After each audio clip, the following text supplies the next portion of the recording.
नाज़रीन हेडलाइंस अवानी जूं ते ब्रेकिंग न्यूज़ अवां सां शेयर कंदासूं। पीपी चेयरमैन बिलावल भुट्टो ज़रदारी शहीद बेनज़ीर भुट्टो जी 40 वर्सी जे मौके ते ख़िराज अक़ीदत पेश कंदे पैगाम जारी कयो आहे। जारी थियल पैगाम में पीपी चेयरमैन बिलावल भुट्टो ज़रदारी चयो आहे त बेनज़ीर भुट्टो जी शहादत न रुगो अवाम खे गुरबत, बेरोज़गारी ऐं नाइंसाफ़िन खां निजात ॾियारण वारे ख़्वाबनि जो क़त्ल आहे, पर सॼी क़ौम खे क़त्ल करण जी साज़िश हुई। संदसि चवणु हो त अॻूणे सदर आसिफ अली ज़रदारी पाकिस्तान खपे जो नारो हणी उन किरियल साज़िश खे नाकाम बणायो। पीपी चेयरमैन बिलावल भुट्टो ज़रदारी पंहिंजे जारी कयल बयान में वधीक चयो आहे त शहीद बेनज़ीर भुट्टो हिकु तहरीक सां गॾोगॾु मशअले राह आहे। अवाम संदसि क़ौमी जज़्बे डिघी जदोजहद खे कॾहिं बि विसारे न सघंदी।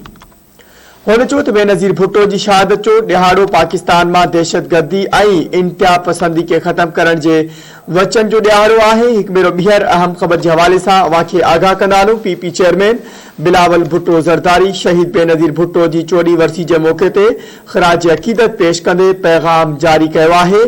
जारी थियल पैगाम में पीपी चेयरमैन बिलावल भुट्टो ज़रदारी चयो आहे त बेनज़ीर भुट्टो जी शहादत न रुगो अवाम खे गुरबत, बेरोज़गारी ऐं नाइंसाफ़िन खां निजात ॾियारण वारनि ख़्वाबनि जो क़त्ल आहे, पर सॼी क़ौम खे क़त्ल करण जी साज़िश आहे।